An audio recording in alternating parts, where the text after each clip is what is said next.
His Excellency Dr. Ashraf Ghani, President of the Islamic Republic of Afghanistan, His Excellency Ibrahim Mohammed Soli, President of the Republic of Maldives, His Excellency Mr. Gotabaya Rajapaksa, President of the Democratic Socialist Republic of Sri Lanka, Her Excellency Sheikh Hasina, Prime Minister of the People's Republic of Bangladesh, Right Honorable K.P. Sharma Oli, Prime Minister of the Federal Democratic Republic of Nepal, His Excellency Dr. Lote Shering, Prime Minister of the Kingdom of Bhutan, and His Excellency Dr. Zafar Mirza, Minister of State for Health of the Islamic Republic of Pakistan. Also present is His Excellency Isala Virakun, Secretary General of the SAARC. To begin the program, I have the honor to invite the Prime Minister of India, Shri Narendra Modi ji, for his introductory remarks and thereafter for conducting the proceedings. Excellencies, Namaskar. I would like to thank you all for joining this special interaction. I especially thank our friend Prime Minister Oli, who has joined us almost immediately after his recent surgery. I wish him a speedy recovery. I would also like to congratulate President Ashraf Ghani for his recent re-election. I welcome the new Secretary General of SAARC, who is also with us today. I also acknowledge the presence of the Director of the SAARC Disaster Management Center from Gandhinagar. Excellencies, as we all know, COVID-19 has recently been classified by the World Health Organization, WHO, as a pandemic. So far, our SAARC region has listed fewer than 150 cases, but we need to remain vigilant. Our SAARC region is home to nearly 1/5 of all humanity. It is densely populated.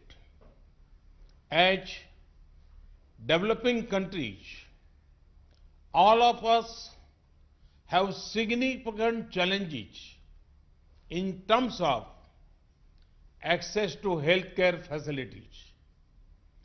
Our people-to-people ties are ancient, and our societies are deeply interconnected. Therefore, we must all prepare together, we must all act together, and we must all succeed together. Excellencies, as we prepare to face this challenge, let me briefly share India's experience of combating the spread of this virus so far. Prepare, but do not panic has been our guiding mantra. We were careful to not underestimate the problem, but also to avoid knee-jerk reactions. We have tried to take proactive steps, including a graded response mechanism. We started screening entry into India from mid-January itself, while also gradually increasing restrictions on travel. The step-by-step approach has helped avoid panic. We have increased our public awareness campaigns on TV, print and social media. We have made special efforts to reach out to vulnerable groups. We have worked to quickly ramp up capacity in our system, including through training our medical staff across the country. We have also increased diagnostic capabilities. Within 2 months, we moved from one major facility for pan-India testing to more than 66 such labs. And we have developed protocols for each stage of managing this pandemic. For screening at entry points, contact tracing of suspected cases, quarantine and management of isolation facilities, and for discharge of cleared cases. We also responded to the call of our people abroad.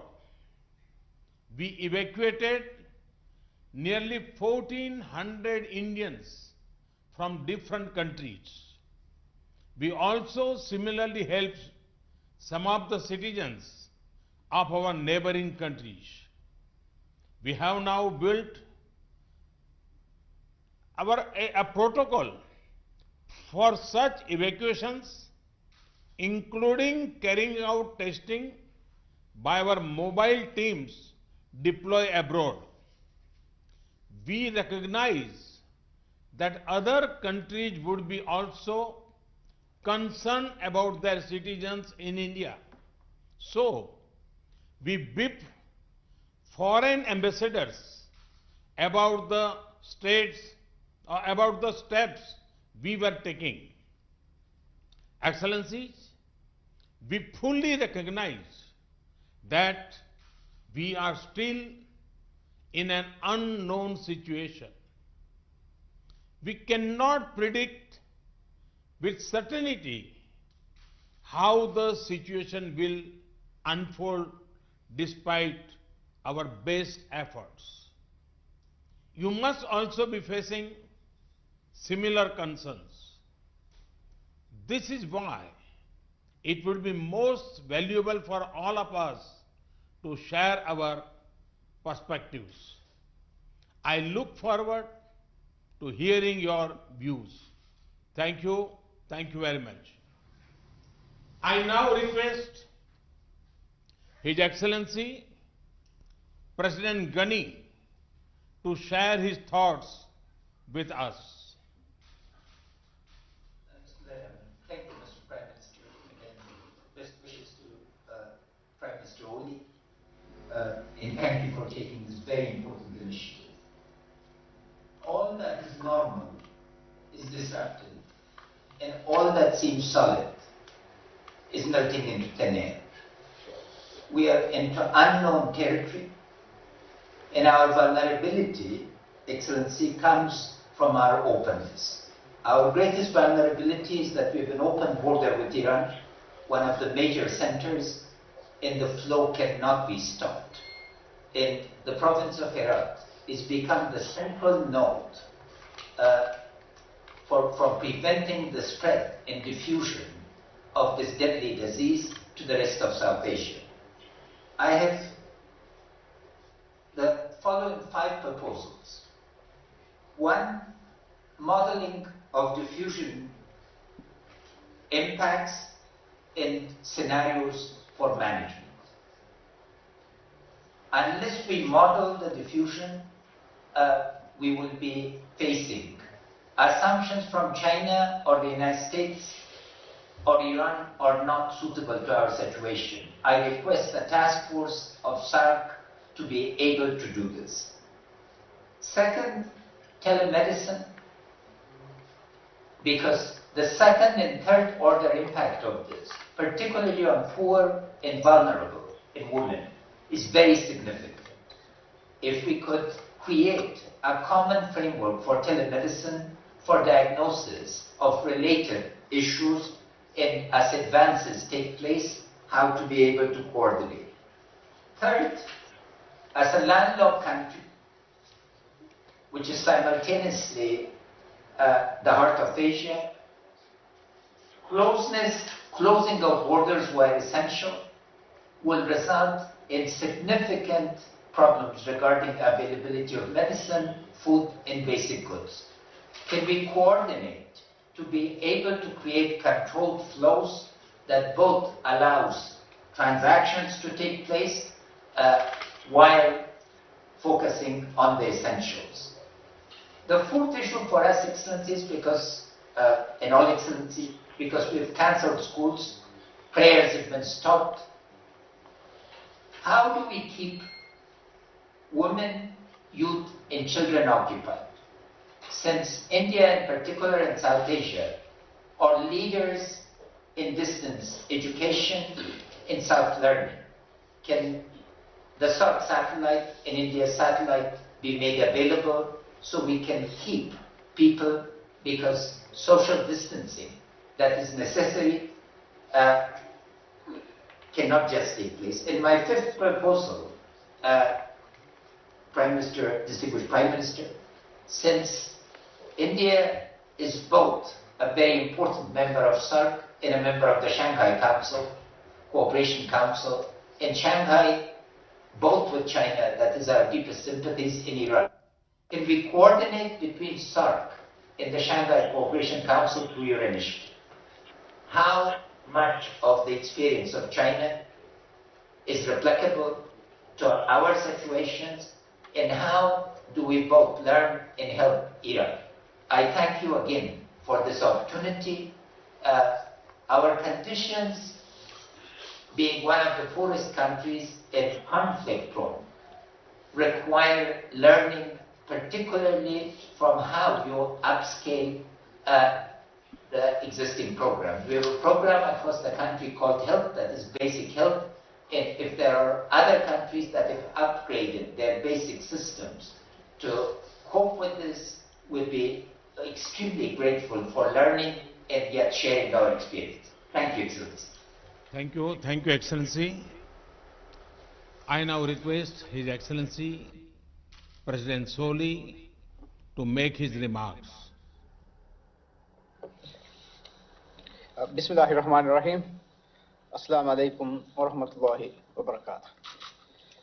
Good afternoon. I too wish to begin by thanking Prime Minister Modi for this timely call for a regional initiative to combat the increasing threat of COVID-19 in the SAARC region. In times of crisis, we do come together.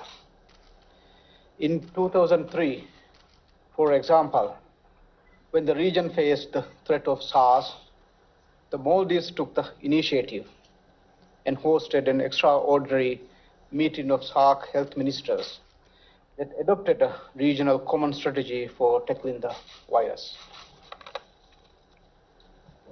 No country on its own can succeed in combating the virus.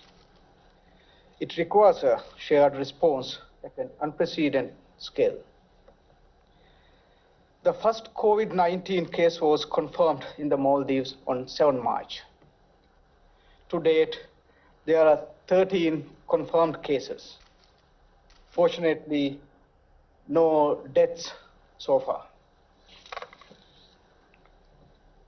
Since January this year, the Maldives has been taking steps to get ready for a possible outbreak. We set in place standard operational procedures and facilities for treatment and quarantine in various islands. In the event of major outbreak in the country, our health facilities will have to cope with the care needed for both our residents and the thousands of tourists who visit the Maldives every year.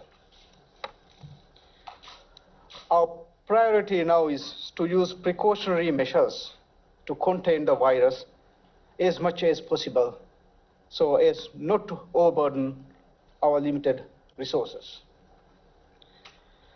The unique geography of the Maldives will always present itself both as an opportunity as well as a challenge.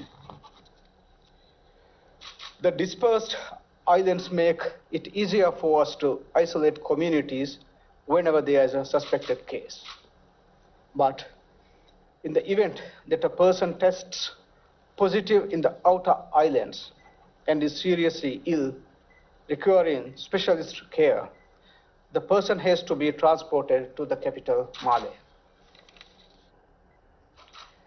This is extremely costly and puts enormous pressure on an overstretched team of healthcare workers. Our tertiary hospitals in the regions are currently under development. Shortage of healthcare professionals in general and shortage of specialist doctors in particular are always major challenges, and in a crisis such as this, these challenges are several times greater. The Maldives is fortunate to have received general assistance from India, and I convey my government's appreciations to Prime Minister Modi and the people of India. We have received medicine and a visiting medical relief team to work with Maldivian healthcare professionals. Excellencies, in the Maldives, the virus is showing in the most destructive fashion the country's vulnerabilities to external shocks. Tourist arrivals started to decline considerably several weeks before the first case was reported. In February this year, arrivals declined by 14.3%. And in the first 10 days of this month, arrivals have already declined by 22.8%. The decline in tourist arrivals has now become so sharp that if the current trend continues, we will have a 35% drop this year. Any significant decline in tourist arrivals has a ripple effect on the Maldives economy. Tourism contributes over a quarter of the country's GDP and is the source of well over 2/3 of foreign currency to the country. Every other job creating and revenue generating activity in the country is either directly or indirectly dependent on the tourism industry. Our industry is also deeply linked to many businesses and supply chains within SAARC region who will feel the knock-on effects from the downturn in the Maldives. China and Italy are the most severely affected countries of the virus, and they are also the number 1 and number 3 source markets for Maldives tourists. Since the beginning of February, in the case of China, and March, in the case of Italy, arrivals from these two countries have been restricted. As a result of this decline, the Maldives is now facing a serious shortfall in foreign currency earning, estimated to be at $450 million. If the foreign currency shortfall continues, it will have a detrimental impact on the Maldives economy, which has an extremely high dependency on imports. The revenue and foreign currency shortfall are also seriously hampering the government's ability to respond to COVID-19 rapidly. The decline means serious shortage in total government revenue. Current estimates show that if tourist arrivals continue to decline, Maldives will be looking at a shortfall in government revenues between $135.9 million and $446.6 million this year. I am therefore in full agreement with Prime Minister Modi on the need to formulate a comprehensive regional strategy. Such a strategy should, we believe, comprise three key elements. First, we should create space for closer cooperation between the health emergency agencies to ensure that the countries in SAARC have unhindered exchanges of information about the virus and best practices. Second, there is a profound need to formulate an economic relief package targeted to the affected countries.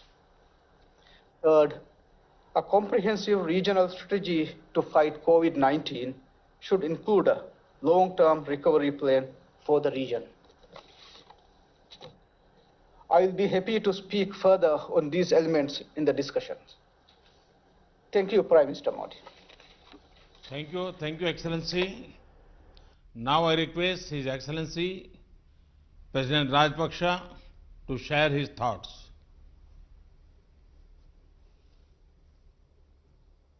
Good evening, Excellencies. First, I must thank Honorable Prime Minister of India, Shri Narendra Modi, for initiating this video conference to share our experiences, our ideas and best practices, and also to understand the challenges we face and further discuss what measures to be taken to combat this deadly coronavirus. Our biggest challenge is to stop or minimize the virus entering into Sri Lanka and control the spreading of the virus within Sri Lanka. For this purpose, we have banned tourists and other people entering Sri Lanka, especially from EU countries and also South Korea, Iran.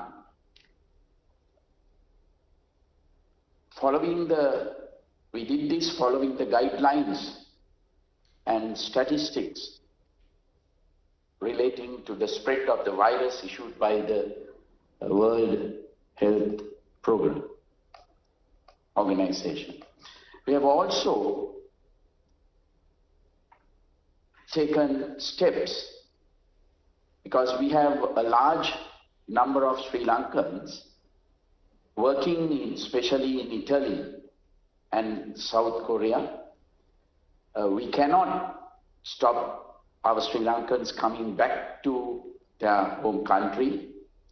We have therefore taken all steps to subject those returning to Sri Lanka to a 14-day quarantine period in selected quarantine centers. As it is important to restrict social gatherings, we have advanced the usual April school holidays to commence from 11th March. Further, we have closed all universities and other educational institutes, also with the aim of minimizing social interaction. Our first case was reported in Sri Lanka, was a Chinese lady tourist who since has been cured and already left Sri Lanka. The first Sri Lankan to be infected was a tour guide who had contracted the virus from a few Italian tourists who have already left the country. At present, we have 11 cases being treated in the hospital. There have been no deaths reported so far. We have a specialized infectious diseases hospital, IDH, close to the city, Colombo, with intensive care facilities. This hospital has successfully treated even the first case reported. In all other hospitals designated to treat any suspected cases or coronavirus cases, proper personal protective equipment is used. We have also requested those who show flu symptoms to seek urgent medical attention and also self-quarantine themselves.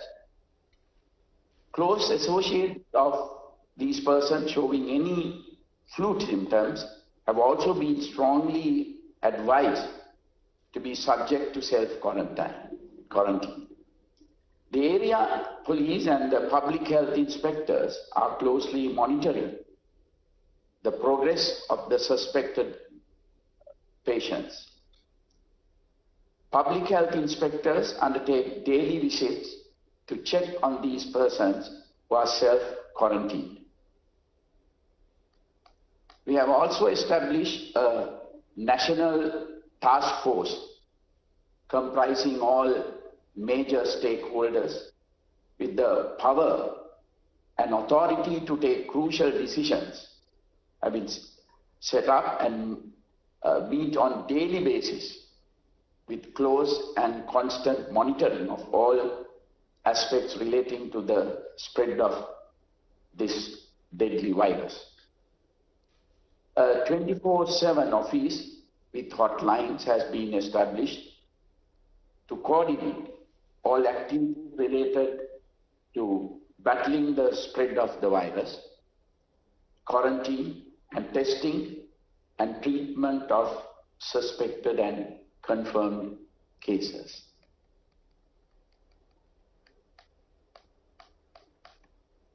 Government of Sri Lanka has taken some additional steps to effectively meet this unforeseen disaster. The Department of Health started giving out health warnings and advice on precautionary measures needed to be followed for prevention of the spread of the virus.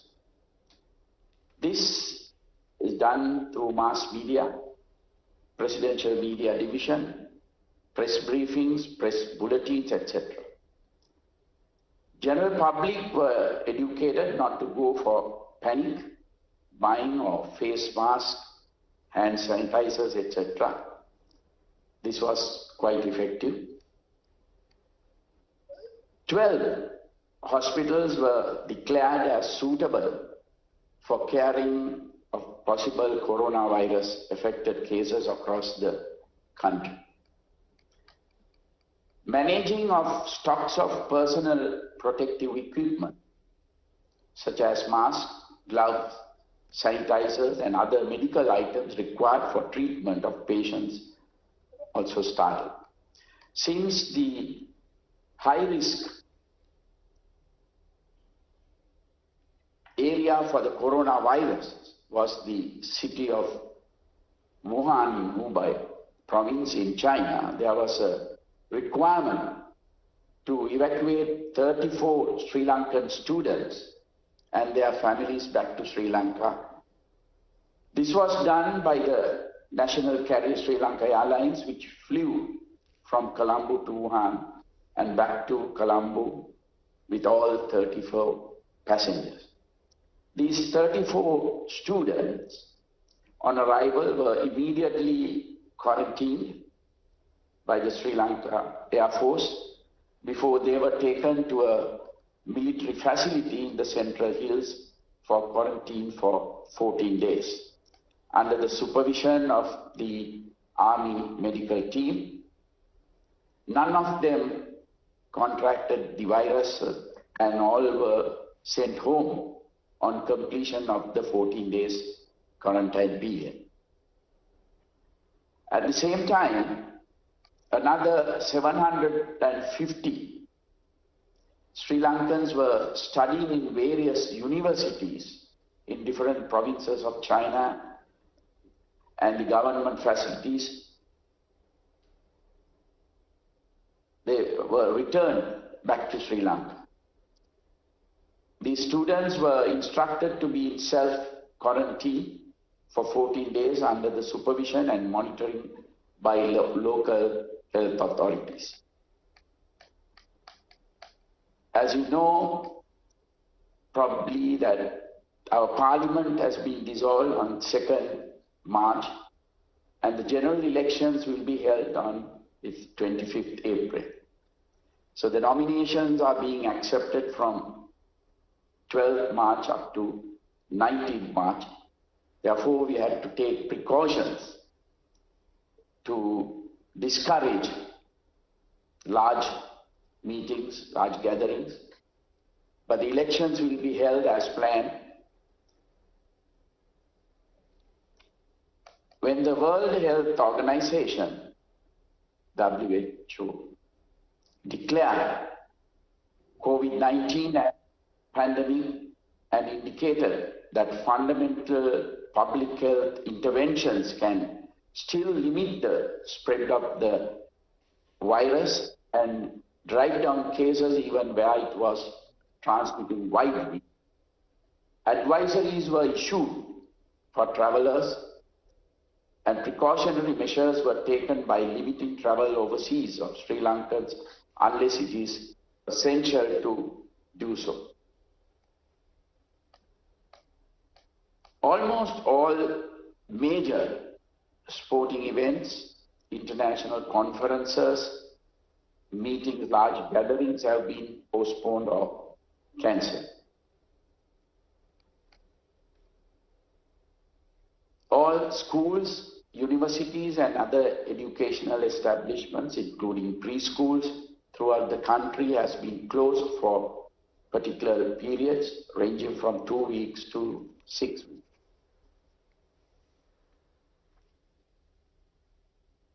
Even gatherings for religious purpose have been stopped by respective religious leaders, initially for 2 weeks. Also, issuance of on-arrival visas has been suspended for all countries. Travel advisories sent to airlines not to uplift passengers from several countries, mostly from EU countries. Travel advisories also sent that any passenger coming from countries which we have defined will be quarantined for 14 days in Sri Lanka. Sanitizing of public transport also commenced from 2 days back. So because of these reasons, our economy has taken a severe blow due to the coronavirus, particularly in tourism. Most of our tourists are from Italy, Germany and other EU countries. And now there is a ban on their coming. Our tourist industry was just recovering after last year's April 21st terrorist attack. Our exports are also adversely affected. Therefore, I strongly recommend the SAARC leaders to formulate a mechanism to assist our economies to tide over this very difficult period. I also wish to recommend that a SAARC ministerial level group be established to discuss, share best practices and coordinate regional matters on combating coronavirus. Thank you, Excellencies. Thank you, Excellency. I now call upon Her Excellency Prime Minister Sheikh Hasina to share her thoughts. Thank you very much. Good afternoon to all the SAARC leaders. First of all, I thank Prime Minister Modi for taking this initiative. I also thanks for bringing and hosting 23 of our students from Wuhan along with Indian students during the quarantine period. We need to devise a strong SAARC-wide strategy to fight this public health threat and to protect our citizens. We successfully prevented entry of the virus through strong surveillance and rigorous checkup at all international airports, sea ports and land ports. As of now, we had only 3 COVID-19 imported cases. They have already recovered. There are 2 new imported cases from Europe. We have no local or community transmission of any COVID-19 case. We have set up a national committee to provide guidance to concerned people from all ministries at all levels. We have also undertaken massive awareness raising campaigns everywhere in Bangladesh through all available medias, including social media. My party workers at all levels are active in awareness raising. Local body representatives are vigilant to enforce home quarantine if necessary. We have kept 4 newly built hospitals, including the Kuwait Motri Hospital in Dhaka, dedicated to exclusively deal with COVID-19 patients. In addition, there is one more hospital in Rajshahi to exclusively handle COVID-19 patients. We have also earmarked separate beds in every hospital in all districts to treat COVID-19 patients. A few vacant buildings have been identified where makeshift hospitals can be established in case there is any such need. We also have trained health workers at Upazila levels. School children are also being trained to follow necessary personal hygiene. We have stockpiles of testing kits, infrared thermometers, isolation gowns, and masks. Excellencies, I have some proposals that all SAARC countries need to cooperate and collaborate closely to fight this pandemic. We need to force collaboration through our collective capacity, expertise, and resources. We are ready to share our capacity and expertise as well as the best practice with the SAARC countries, including providing logistic support if required. To continue this dialogue at technical level, our health ministers, health secretaries, and relevant health experts can also have this kind of video conferences to discuss specific areas of cooperation. WHO Southeast Asia Regional Director may be invited to these video conferences. We believe it is extremely important to establish an institution to prevent and fight against any public health threats in South Asian region in future. In our SAARC Charter, it is already there about the healthcare. So we can work together for future, and in future any problem arise, we can work together and we can exchange or share our experience. And Bangladesh will be happy to host such institution if you all kindly agree. Excellency, I really thank you very much, especially Prime Minister Modi, to take the initiative, and also I appreciate that after a long time all the SAARC leaders get together. So it's a very crucial time for all of us. So we have to think about our people's goodwill. So I hope that this will show a new dimension or path to help our peoples of all our country and all the region. Thank you very much. Thank you, Excellency. I now request His Excellency Prime Minister Oli to make his remarks.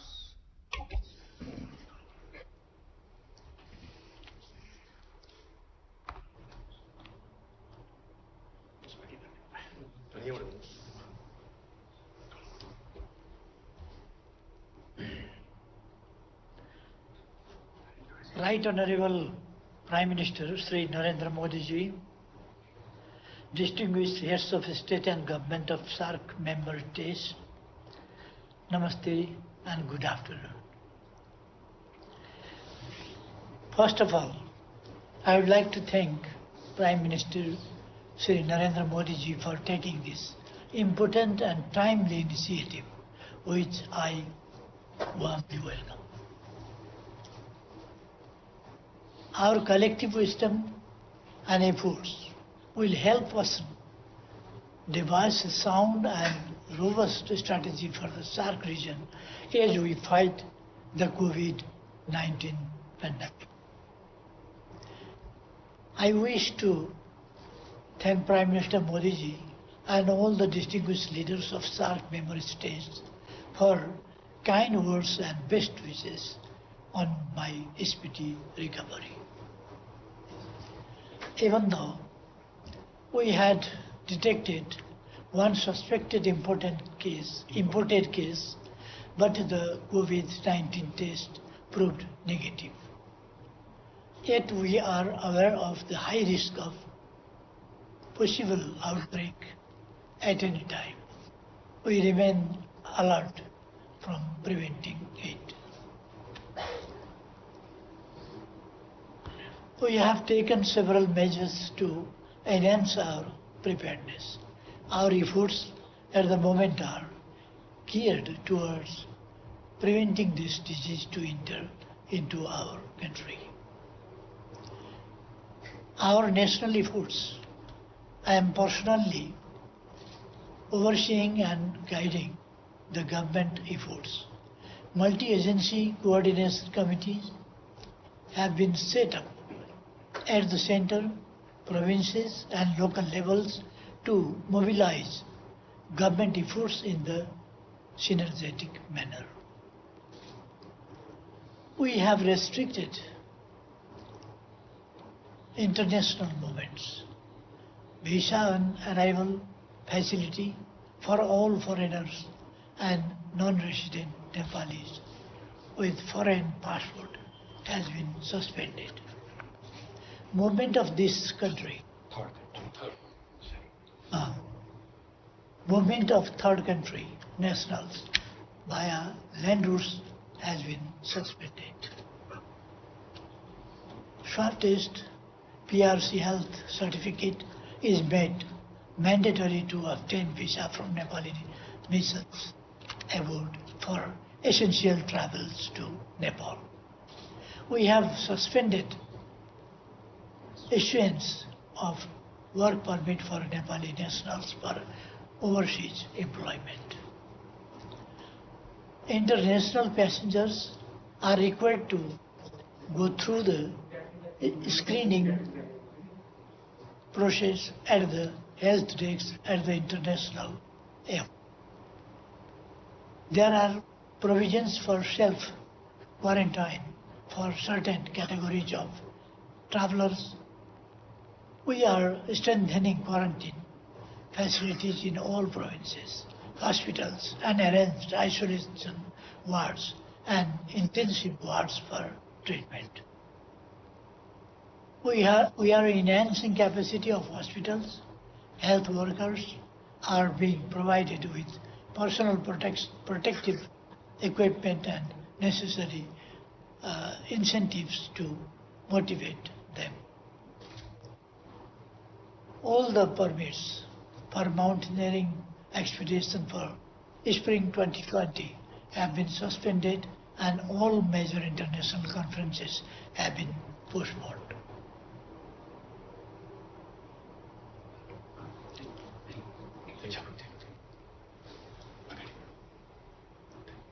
Okay, no? Okay. Thank you very much to all. Thank you, Excellency. Now I call upon His Excellency Prime Minister Dr. Lotte Schering, who is an experienced surgeon. Prime Minister Schering, we are all keen to hear you. Please.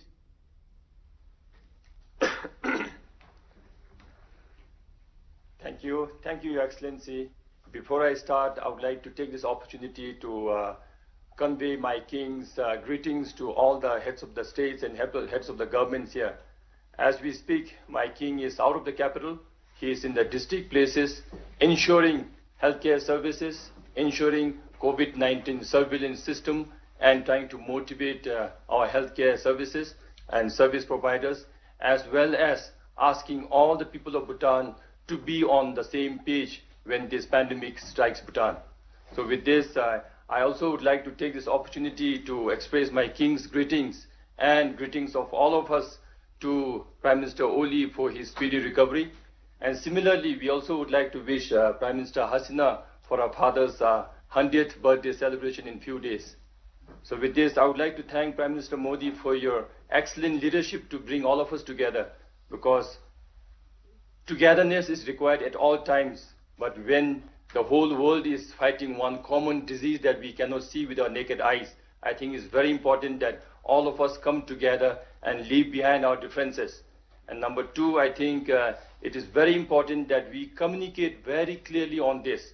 Communicate between all the leaders of the world, communicate between central government with local government, communicate with the health planners and the people of the nations. So I think this is very timely, and I would like to thank Prime Minister Modi ji for your excellent leadership on this.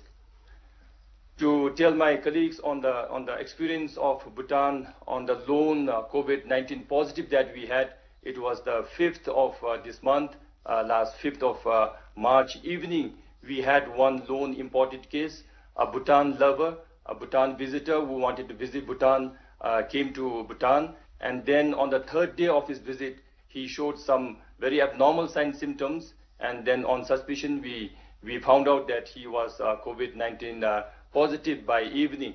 Yet we wanted to confirm it, and the confirmatory test came just before midnight, around 11:30 p.m.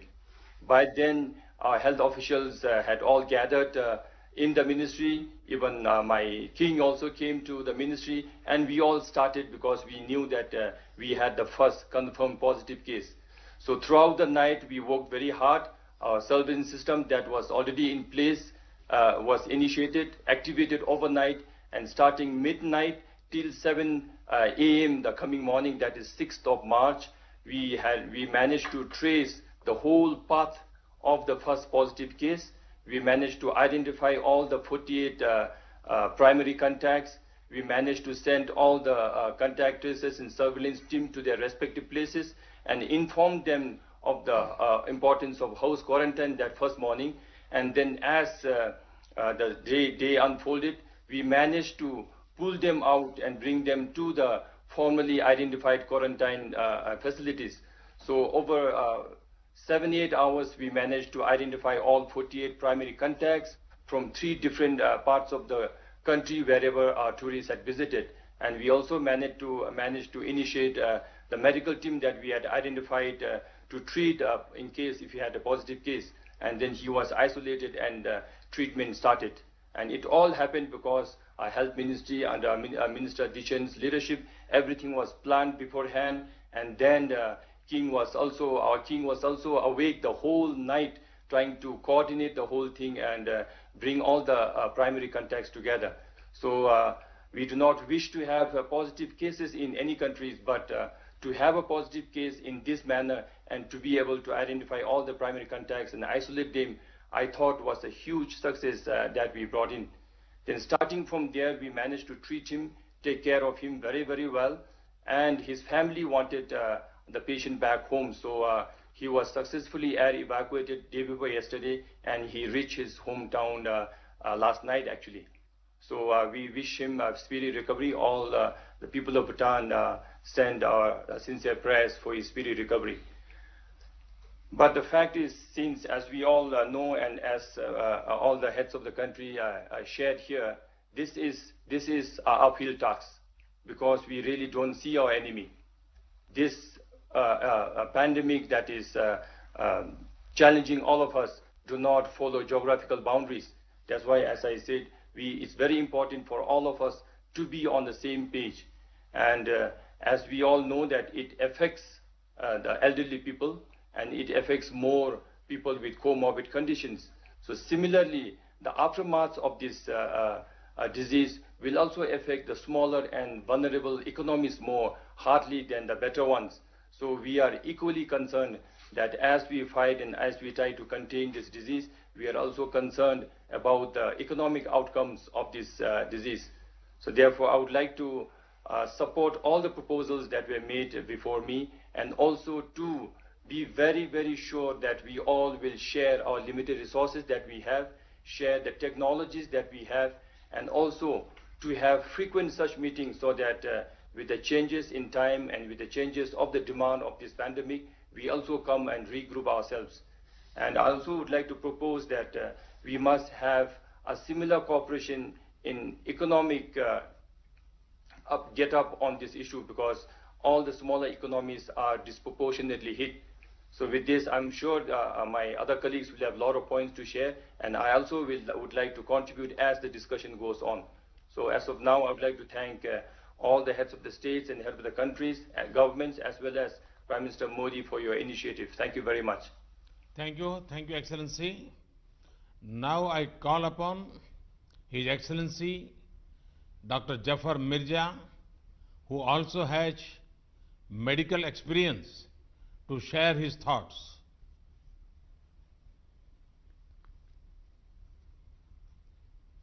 Bismillahirrahmanirrahim, and Assalamu alaikum to honorable heads of state and government and Secretary General SAARC. First of all, I would like to wish good health to His Excellency Prime Minister of Nepal. Your Excellencies, the COVID-19 pandemic is one of the most serious global health emergencies witnessed in the last 100 years. At the same time, when it has been characterized as a global pandemic, it is deemed controllable as well, provided timely and appropriate public health measures are put in place.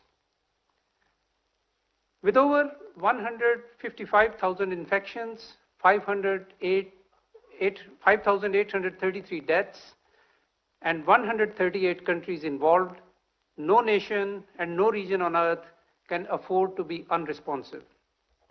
Least of all SAARC, which is home to 1/5 of the humanity, several of the world's largest megacities, and many of the most densely populated regions. Pakistan shares the common concern over the potential of COVID-19 affecting South Asia. All our countries now have confirmed cases. Mercifully, the SAARC region has so far evaded the worst ravages, but given the experience of other countries in other continents, there is absolutely no room for any complacency. While hoping for the best, we have to prepare for the worst. The World Health Organization's four-pronged advice offers a reasonable way forward, namely, A, prevent, B, detect, C, respond, and also D, conduct research and innovation along the way. Excellencies, Pakistan has been involved in containment efforts right from the outset of the outbreak. We have been alert to the dangers and have put in place appropriate public health measures and developed required protocols and guidelines for the safety of our people. We have been matching our measures to real-time risk assessments. While we have stressed the need for prevention and caution, we have strongly advised against panic. A calm, calculated, and deliberate response is the need of the hour. Pakistan was among the first few countries to undertake a joint external evaluation for the state of preparedness to cope with health emergencies in the context of International Health Regulations 2005.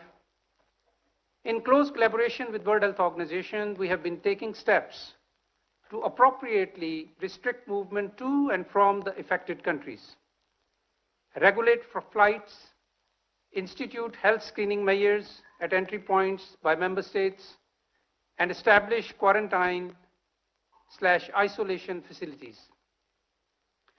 Diagnosed cases are being isolated and contacts are being traced proactively. Prime Minister Imran Khan is personally overseeing these efforts.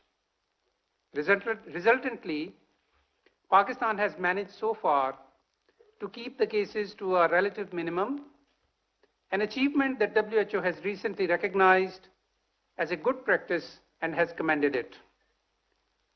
National Security Committee recently convened for the first time on a national health issue, chaired by the Prime Minister Imran Khan, and has decided to take major steps to contain the spread of COVID-19. The 4 pillars of our response strategy include: 1, governance and financing; 2, prevention; 3, mitigation; and D, 4, communication. We have decided inter alia: 1, to close all our educational institutions for 3 weeks, close the entire western border for 2 weeks, restrict international flights to 3 airports only, and to ban all large public gatherings, and reinforce screening and administrative measures at the seaports and at the ground crossings. The situation is being monitored closely, and appropriate measures are being taken through a systematic consultative review process. The National Disaster Management Authority has been mandated to lead the interagency effort, and command and control centers have been established at the federal and provincial levels. Effective coordination and surveillance at all levels is critically important. Excellencies, the COVID-19 pandemic forces us to think not in terms of nations and states, but as a collective. If our health systems, disease surveillance systems, and preventive measures are unable to cope, the human and economic cost alone can be staggering. The cumulative impact will dampen region-wide growth prospects and negatively affect the national development agendas. At their current stages of development, the SAARC members can ill afford such a setback. The unprecedented challenge therefore warrants an unprecedented response. We must recognize that the national and local responses still remain the key, and they are the most critical. It is equally important to pursue, however, evidence and science-based responses. Stigmatization and stereotyping is counterproductive. The SAARC Secretariat is best placed to coordinate regional endeavors. With this in view, Pakistan proposes, like other excellencies, that the SAARC Secretariat be mandated to: 1, establish a working group of respective national authorities for health information and data exchange, as well as coordination for responses in real time. And 2, like His Excellency President of Maldives and Her Excellency Prime Minister of Bangladesh, Pakistan would like to reiterate its earlier proposal of hosting SAARC Health Ministers Conference at an appropriate time. 3, reach out on behalf of SAARC countries to specialized development partners, including World Health Organization, for mobilization for technical advice and resources. 4, follow WHO guidelines and implement exit health screening for travelers in the region to avoid cross-border spread. 5, a regional mechanism is proposed to share disease surveillance data in real time about prevalence and incidence of communicable diseases and public health events of regional significance. And lastly, learn from and disseminate the experience of SAARC observer states, particularly China, which has effectively addressed the COVID-19 challenge despite being from where it originated.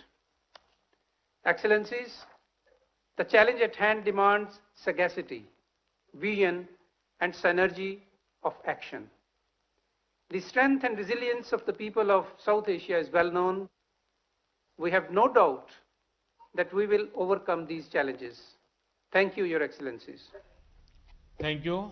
Thank you, Excellency. Thank you all for sharing your thoughts on the situation and the steps you have taken. We all agree that we are facing a serious challenge. We do not know and as yet know what shape the pandemic will take in the coming days. It is clear that we have to work together. We can respond best by coming together, not growing apart. Collaboration, not confusion. Preparation, not panic. In this spirit of collaboration, let me share a few ideas on what India can offer to this joint effort. I propose we create a COVID-19 emergency fund. This could be based on voluntary contributions from all of us. India can start with an initial offer of $10 million for this fund. Any of us can use the fund to meet the cost of immediate actions. Our foreign secretaries, through our embassies, can coordinate quickly to finalize the utilization of this fund. We are assembling a rapid response team of doctors and specialists in India, along with testing kits and other equipment. They will be on standby to be placed at your disposal if required. We can also quickly arrange online training capsules for your emergency response teams. This will be based on the model we have used in our own country to raise the capacity of all our emergency staff.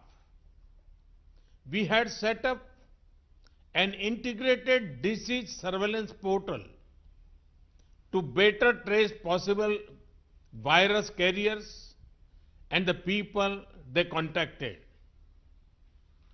We could share this disease surveillance software with SAARC partners and training on using this.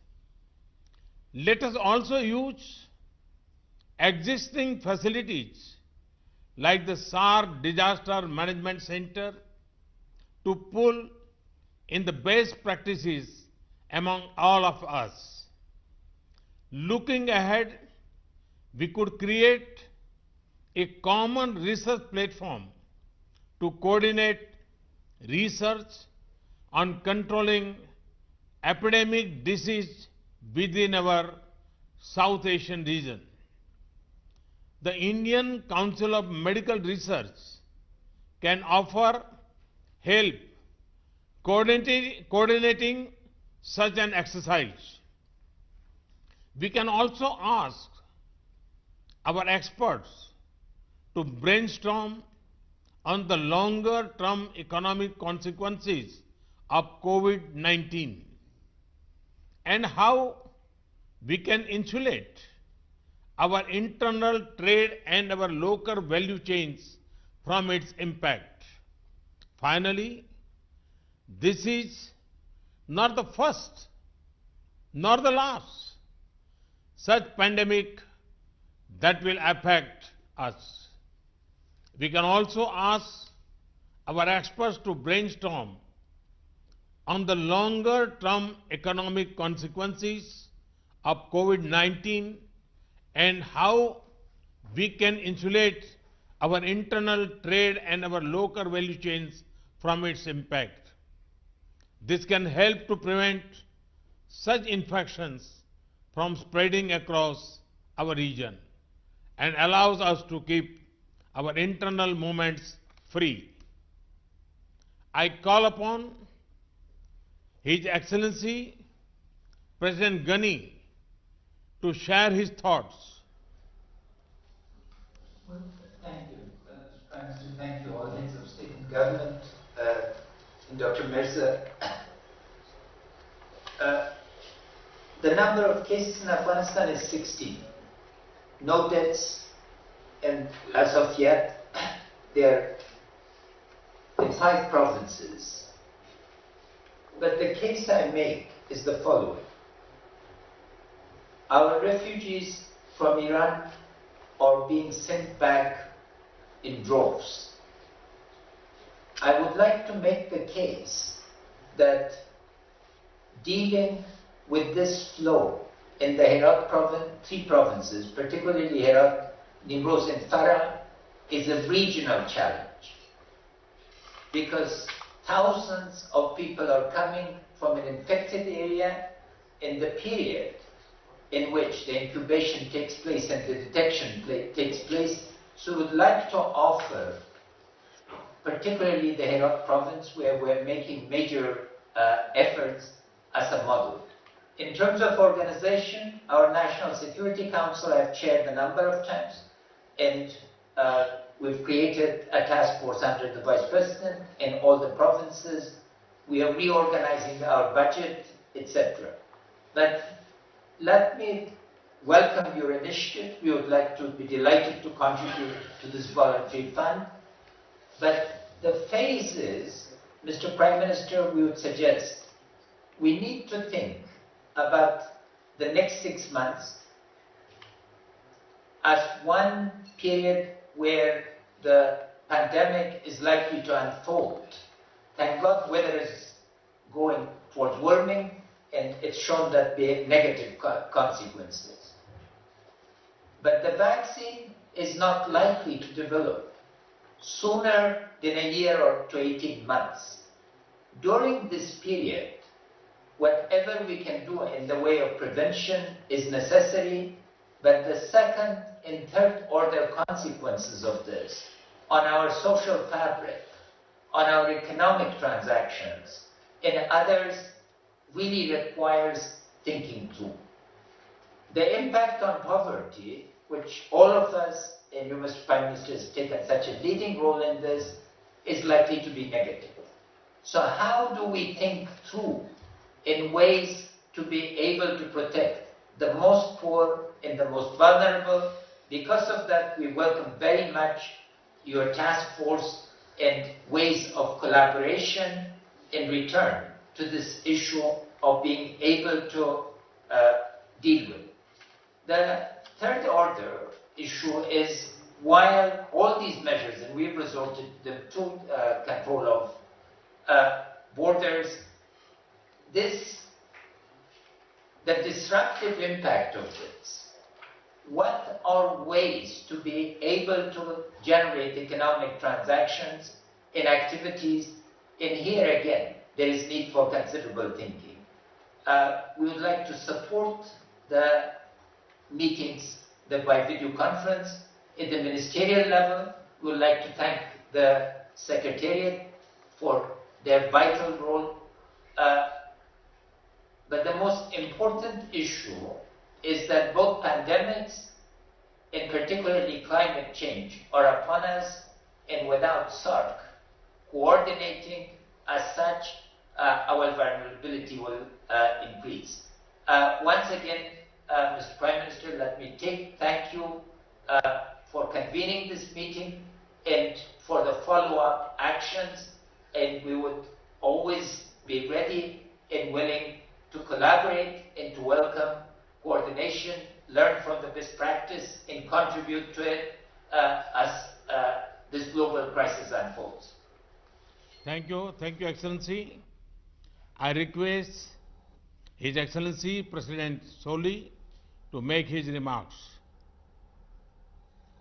Thank you, Prime Minister.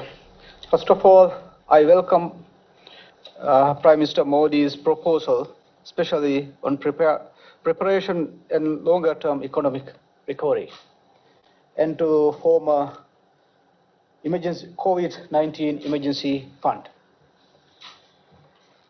As I mentioned in my opening remarks, we believe that a common approach should address the following challenges. First, to ensure rapid response and sharing of experience and expertise. We should create space for closer cooperation between the health emergency agencies to ensure that the countries in SAARC have unhindered exchanges of information about the virus and best practices. The Maldives has already received technical and material support from India, as I have highlighted earlier. I would also like to thank the government of India for evacuating 9 Maldivians from Wuhan. It is time that bilateral cooperation of that nature be expanded to regional level where every country would benefit. There is a profound need to formulate an economic relief package targeted to the affected countries.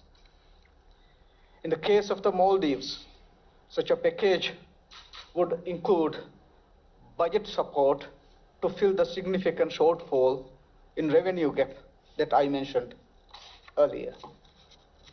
Third, it is always good to plan ahead to ensure quick and sustainable recovery after the pandemic.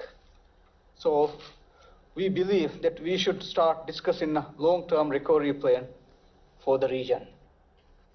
For the Maldives, such a plan means initiating a quick recovery in the tourism sector. It means building up our resilience through sustainable regional development and connectivity between the Maldives and major cities in the region.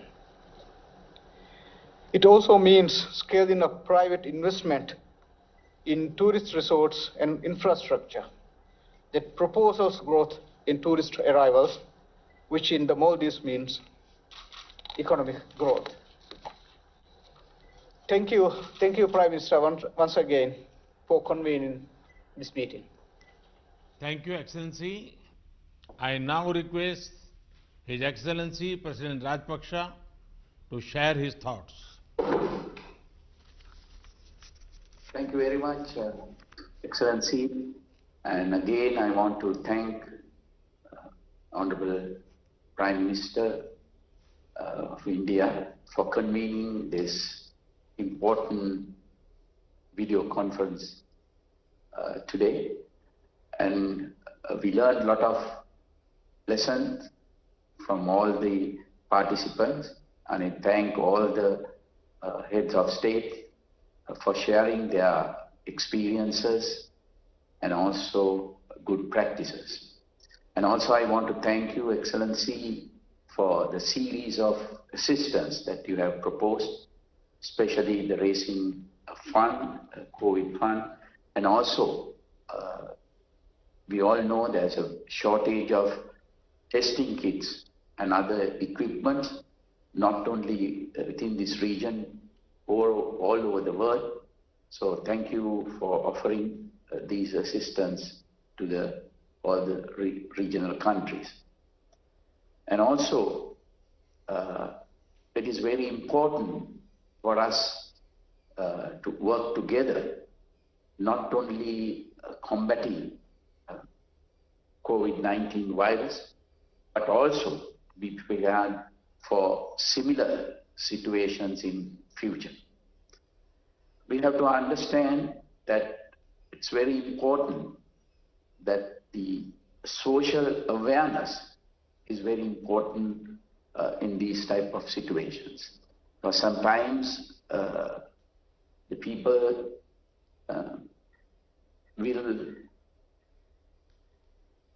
sometimes we have to take steps that sometimes the people can misunderstand these steps.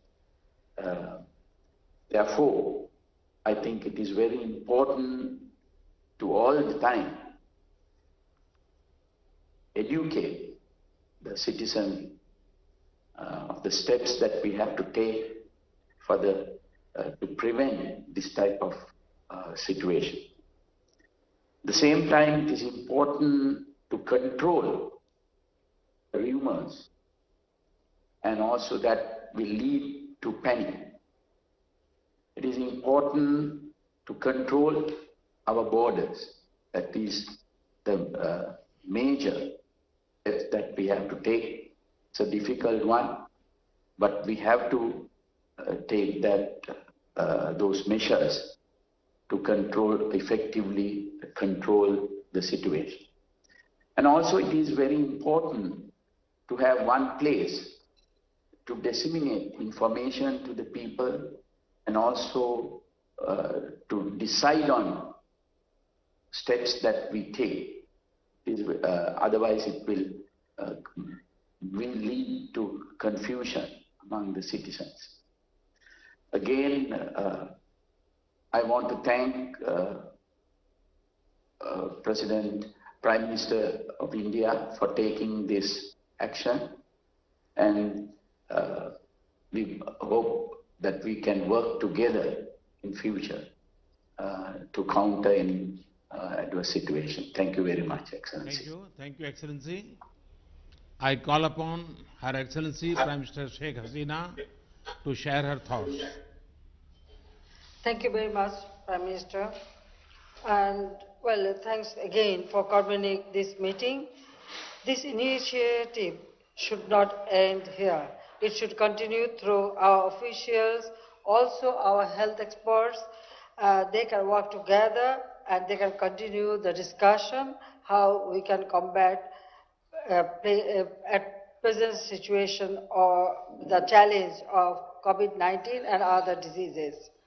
Let us not forget how we all are interconnected in today's world. Now, whole world is suffering, and the people. I think this is for the first time it happened. Because of this COVID-19, now people from everywhere, actually, the whole world become very much worried about it. So the initiative within us, the South Asian country, it is excellent idea, and we should find out a strategy, and I really appreciate and we welcome your ideas and initiatives. I mentioned that this SAARC official can work and they can activate all these ideas, and also our experts can join together, because I feel that we need to work together jointly in close collaboration for addressing these challenges. I feel that our joint effort, we can save our people, and also we can make progress in this area. So I feel that your proposals, we can, our experts can sit together and we can, examine that how we can implement it and we can make progress. So I thank you very much for this initiative, and I hope that together we will be able to combat this distress situation. I look forward to being in touch with you all, Excellencies, as required, and hopefully together we can ensure the safety, security of our people in this region. And again, I thank you very much, and our new SAARC Secretary General can coordinate the follow-up actions, which will, I feel that will be, an excellent job, and Bangladesh would be happy to join all these efforts. So again, Prime Minister Modi ji, I thank you very much for your initiative that holding these video conferences, and again I request all our officials to continue this dialogue, which is very, very important at this moment for our peoples of South Asia. Thank you very much. Thank you, Excellency. I now request His Excellency Prime Minister Oli to make his remarks.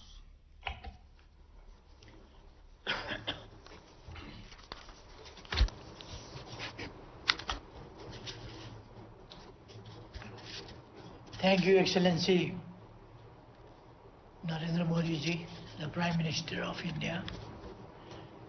Our region is at high risk of COVID-19. The epidemic knows no boundary, no nationality, and no region. Therefore, we need to devise ways to combat this pandemic collectively. It is a common challenge and it demands common efforts. First thing is awareness creation. Community-based organizations and medical and non-medical volunteers could be mobilized in raising awareness and supporting government agencies. We have to appeal to our people to avoid non-essential foreign travels and to avoid attending mass gatherings and other large-scale events. Our region is rich in traditional medicine. We have to encourage our people to use this asset for the prevention and treatment of this disease.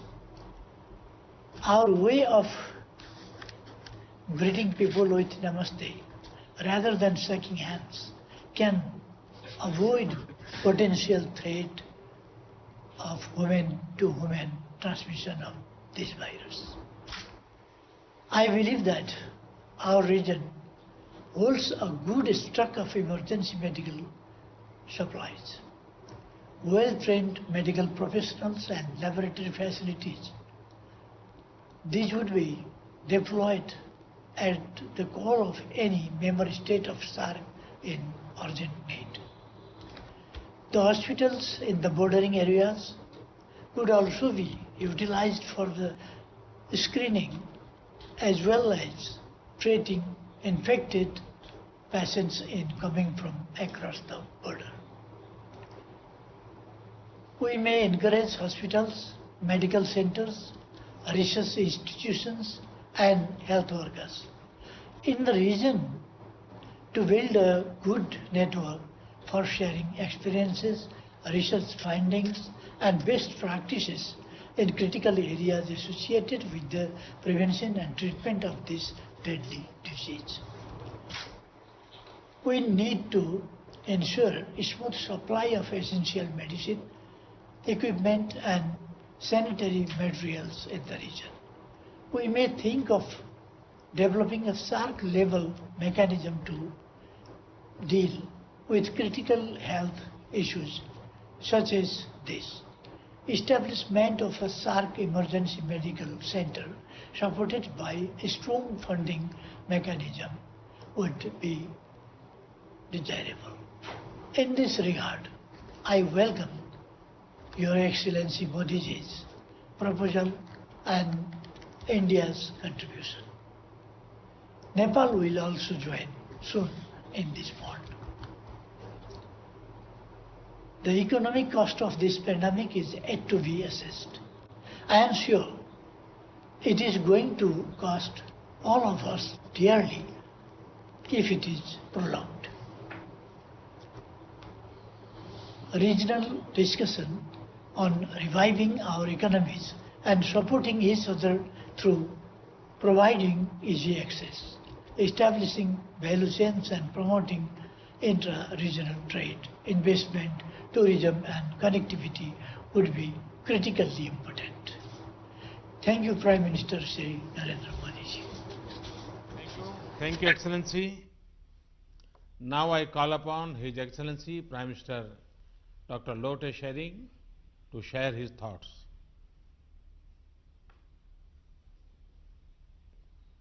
Thank you once again. I personally feel that this is a wonderful opportunity for all of us to share our personal opinions.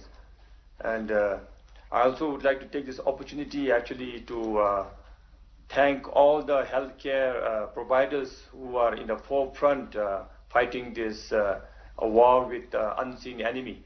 And I also would like to send prayers and condolences for all the dear thousands of lives lost.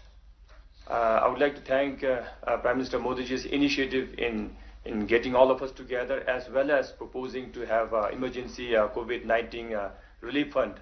That would again be a wonderful initiative, and Bhutan would be a very active participant to this initiative. Thank you very much.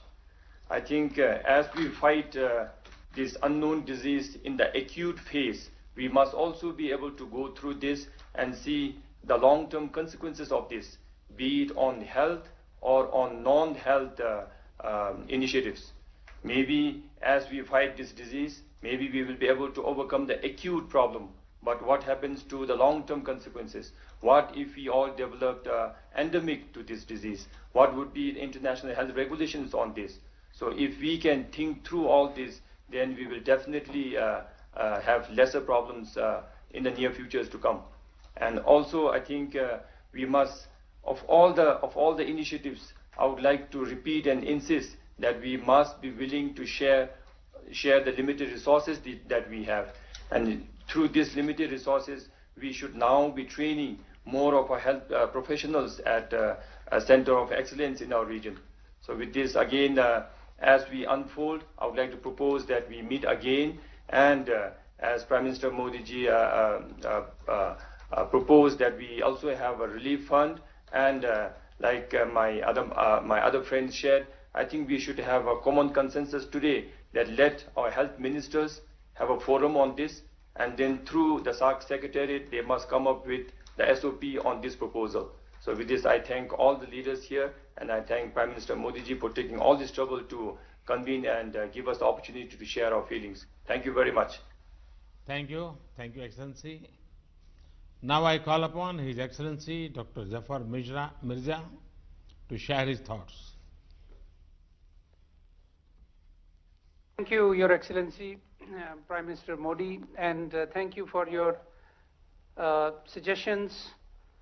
I think it has been a constructive and insightful discussion that we had today, and I hope that we can keep up the momentum. And I think that it is important that in SAARC countries we give public health a chance to bring us together. Let me, as a public health person myself, say that in the context of health emergencies, we need to take a proactive approach. We should not wait for emergencies to happen and outbreaks to take place and then to start our preparations. Often, all of our health systems are undergoing reform in our countries. But what we forget in this reform process is that we also have to invest in health emergencies, preparation, response, and recovery. So if we need to take a proactive approach there, and that's what we are now doing in Pakistan. I would also like to mention that the SAARC region generally remains a least integrated region in the world. I'm stating the obvious. The last SAARC summit was held in Nepal in 2014, and our health surveillance mechanisms are fragmented, and necessary regional cooperation and coordination mechanisms are largely conspicuous by their absence. We believe that SAARC Secretariat does provide us that platform which can bring us together, and we believe that we need to use this platform as a platform for pooling of resources of all kinds, including technical expertise, national experiences, and even financing, which can be used by all the members of the SAARC region. Your Excellencies, I would also like to mention that we hope that during this COVID emergency, our member countries will provide access to emergency assistance to all our regions in our countries, because equity in health is a fundamental principle of public health. In this regard, let me say that it is a matter of concern that COVID-19 has been reported from Indian-occupied Jammu and Kashmir. And in view of the health emergency, it is imperative that all lockdown in the disputed territory must be lifted immediately. Opening up communications and movement would facilitate dissemination of information, allow distribution of medical supplies, and enable containment and relief efforts to proceed unimpeded. Lastly, I would like to also address the point that His Excellency President Ghani made, and we understand his concern about the border crossings and their closure. I want to reassure him that we have done this for temporarily so that we can reinforce our point of entries and land crossings, and this is exactly in the light of the WHO guidelines and the steps being implemented by regional states to contain the spread of the virus. This is a temporary measure. I assure you, Pakistan remains cognizant of Afghanistan's needs and requirements, and I assure you that the essential supplies, including food and medicine, will be allowed through as the requisite surveillance and screening mechanisms are put in place. I thank you very much. Excellencies, thank you once again for your time and your ideas. We have had a very productive and constructive discussion today. We all agree that evolving a common strategy is critical to handling such challenges. And we agreed to find cooperative solutions. We will share knowledge, best practices, capacities, and where possible, resources. Some partners have made specific requests, including about medicine and equipment. My team has taken careful note of this. Let me assure you that we will do our best for our neighbors. Let us ask our officials to maintain close contact and develop a common strategy in the spirit of partnership and working together. Let us identify nodal experts from each of our countries, and they can have a similar video conference 1 week from now to follow up on our discussions today. Excellencies, we have to fight this battle together, and we have to win it together. Our neighborhood collaboration should be a model for the world. Let me conclude by wishing all our citizens good health and success in our united efforts to tackle this pandemic in our region. Thank you very much, and Namaste.